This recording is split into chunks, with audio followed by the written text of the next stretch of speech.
సమూయేలు మొదటి గ్రంథము 25వ అధ్యాయము. సమూయేలు మృతి నొందగా ఇశ్రాయేలీయులందరూ కూడుకొని అతడు చనిపోయెనని ప్రలాపించుచు రామాలోనున్న అతని ఇంటి నివేశనములో అతని సమాధి చేసిన తరువాత దావీదు లేచి పారాను అరణ్యమునకు వెళ్ళెను. కర్మెలులోని మాయోను నందు ఆస్తి గలవాడొకడు కాపురముండెను. అతడు బహుభాగ్యవంతుడు. అతనికి 3000 గొర్రెలును 1000 మేకలును ఉండెను. అతడు కర్మెలులో తన గొర్రెల బొచ్చు కత్తిరించుటకై పోయియుండెను. అతని పేరు నాబాలు, అతని భార్య పేరు అబీగయీలు. ఈ స్త్రీ సుబుద్ధి గలదై రూపసి అయి ఉండెను. అయితే చర్యలను బట్టి చూడగా నాబాలు మోటువాడును దుర్మార్గుడునై ఉండెను. అతడు కాలేబు సంతతివాడు.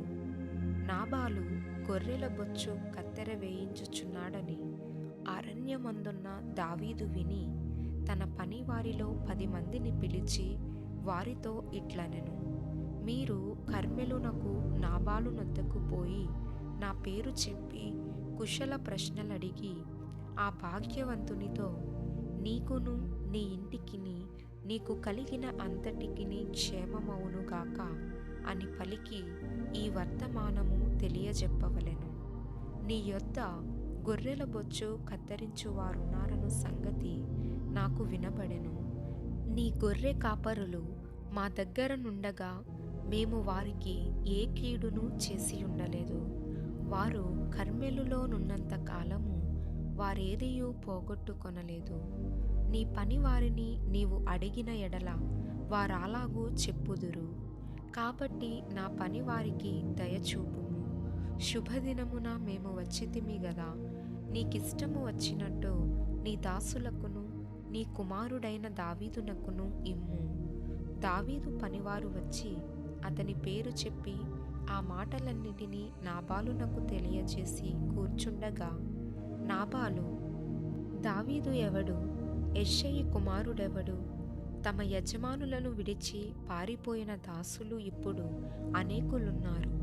నేను సంపాదించుకొనిన అన్నపానములను నా గొర్రెల బొచ్చు కత్తిరించు వారి కొరకు నేను వధించిన పశు మాంసమును తీసి నేను బొత్తిగా ఎరుగని వారికిత్తునా అని దావీదు దాసులతో చెప్పగా, దావీదు పనివారు వెనుకకు తిరిగి దోవ పట్టుకొని పోయి అతనికి ఈ మాటలన్నీయూ తెలియజేసిరి. అంతటా దావీదు వారితో, మీరందరూ మీ కత్తులను ధరించుకొనుడనగా వారు కత్తులు ధరించుకొనిరి. దావీదు కూడాను కత్తి ఒకటి ధరించెను. దావీదు వెనుక దాదాపు 400 మంది బయలుదేరగా 200 మంది సామాను దగ్గర నిలిచిరి. పనివాడు ఒకడు నాబాలు భార్య అయిన అబీగయీలుతో ఇట్లనెను: అమ్మా, దావీదు అరణ్యములో నుండి మన యజమానుని కుశల ప్రశ్నలడుగుటకై దూతలను పంపించగా అతడు వారితో కఠినముగా మాటలాడెను. అయితే ఆ మనుష్యులు మాకెంతో ఉపకారము చేసియున్నారు. మేము పొలములో వారి మధ్యను సంచరించుచున్నంతసేపు అపాయము గాని నష్టము గాని మాకు సంభవింపనే లేదు.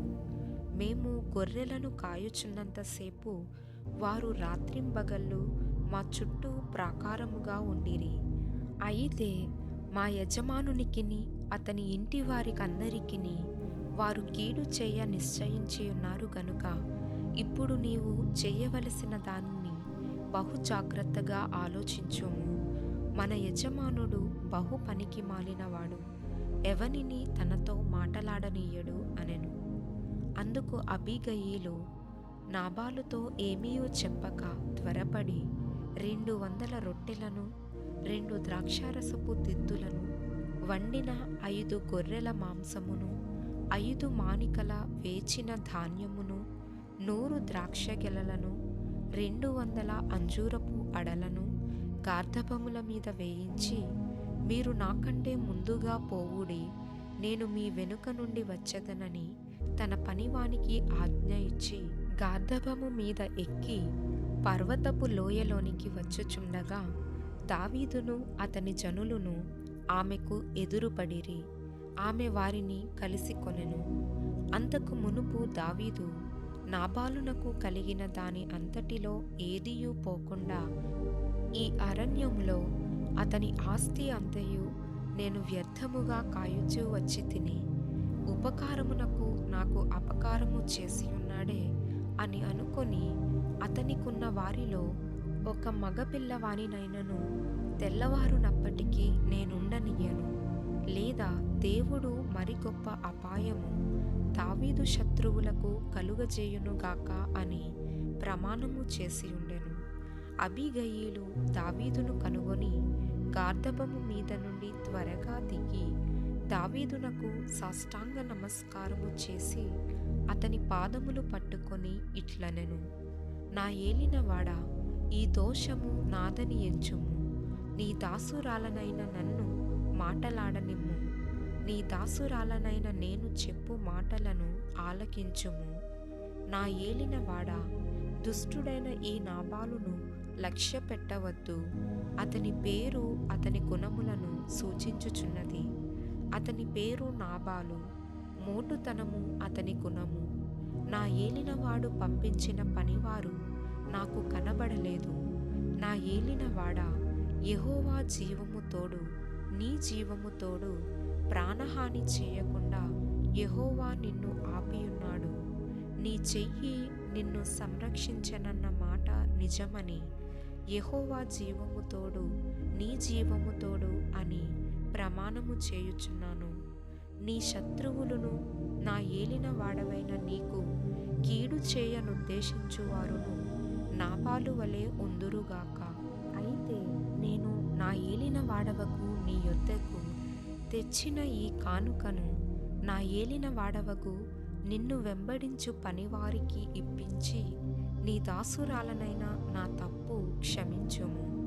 నా ఏలిన వాడవకు నీవు యెహోవా యుద్ధములను చేయుచున్నావు గనుక నా ఏలిన వాడవకు నీకు ఆయన శాశ్వతమైన సంతతినిచ్చును. నీవు బ్రతుకు దినములన్నిటను నీకు అపాయము కలుగకుండును. నిన్ను హింసించుటకైనను నీ ప్రాణము తీయుటకైనను ఎవడైనా ఉద్దేశించిన ఎడల నా ఏలిన వాడవకు నీ ప్రాణము నీ దేవుడైన యెహోవా యొద్దనున్న జీవపు మూటలో కట్టబడును. ఒకడు వడిసెలతో రాయి విసరినట్లు ఆయన నీ శత్రువుల ప్రాణములను విసరివేయును. యెహోవా నా ఏలిన వాడవకు నిన్ను గూర్చి సెలవిచ్చిన మేలంతటిని నీకు చేసి నిన్ను ఇశ్రాయేలీయుల మీద అధిపతినిగా నిర్ణయించిన తరువాత నా ఏలిన వాడవకు నీవు రక్తమును నిష్కారణముగా చిందించినందుకే గాని నా ఏలిన వాడవకు నీవు పగ తీర్చుకొనినందుకే గాని మనోవిచారమైనను దుఃఖమైనను నా ఏలిన వాడవకు నీకు ఎంత మాత్రమును కలుగకపోవును గాక. యెహోవా నా ఏలిన వాడవకు నీకు మేలు చేసిన తరువాత నీవు నీ దాసురాలనగు నన్ను జ్ఞాపకము చేసుకొనుము అనెను.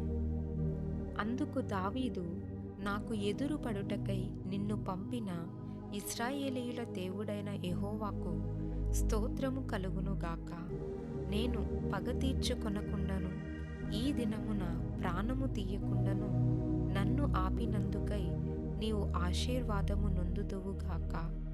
నీవు చూపిన బుద్ధి విషయమై నీకు ఆశీర్వాదము కలుగునుగాక.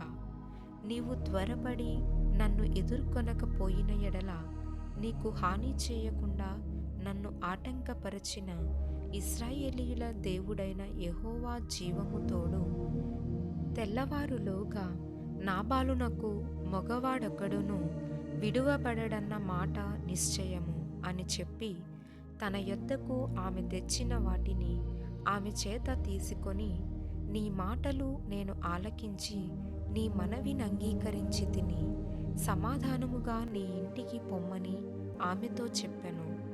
అబీగయీలు తిరిగి నాబాలునొద్దకు రాగా రాజులు విందు చేసినట్లు అతడు ఇంటిలో విందు చేసి త్రాగుచు బహు సంతోషించుచు మత్తుగా నుండెను గనుక తెల్లవారు వరకు ఆమె అతనితో కొద్ది గొప్ప మరేమియూ చెప్పక ఊరకుండెను. ఉదయమున నాబాలునకు మత్తు తగ్గియున్నప్పుడు అతని భార్య అతనితో ఆ సంగతులను తెలియచెప్పగా భయము చేత అతని గుండె పగిలెను. అతడు రాతివలె బిగిసికొని పోయెను. 10 దినములైన తరువాత యెహోవా నాబాలును మొత్తగా అతడు చనిపోయెను. నాబాలు చనిపోయెనని దావీదు విని, యెహోవా నాబాలు చేసిన కీడును అతని తల మీదికి రప్పించెను గనుక తన దాసుడనైన నేను కీడు చేయకుండా నన్ను కాపాడి నాబాలు వలన నేను పొందిన అవమానమును తీర్చిన యెహోవాకు స్తోత్రము కలుగునుగాక అనెను. తరువాత దావీదు అబీగయీలును పెండ్లి చేసుకొనవలెనని ఆమెతో మాటలాడ తగిన వారిని పంపెను. దావీదు సేవకులు కర్మెలులోనున్న అబీగయీలు నొద్దకు వచ్చి, దావీదు మమ్మును పిలిచి నిన్ను పెండ్లి చేసుకొనుటకై తోడుకొని రండని పంపెననగా, ఆమె లేచి సాగిలపడి, నా ఏలిన వాని చిత్తము, నా ఏలిన వాని సేవకుల కాళ్ళు కడుగుటకు నా ఏలిన వాని దాసురాలనకు నేను సిద్ధముగా నున్నానని చెప్పి త్వరగా లేచి గార్ధబము మీద ఎక్కి తన వెనుక నడుచుచున్న 5 పనికత్తెలతో కూడా దావీదు పంపిన దూతల వెంబడి రాగా దావీదు ఆమెను పెండ్లి చేసుకొనెను. మరియు దావీదు ఇజ్రాయేలు స్త్రీ అయిన అహీనోయమును పెండ్లి చేసుకొని ఉండెను. వారిద్దరూ అతనికి భార్యలుగా ఉండిరి. సౌలు తన కుమార్తె అయిన మీకాలు అను దావీదు భార్యను పల్తీయేలను గల్లీము వాడైన లాయీషు కుమారునికి ఇచ్చియుండెను.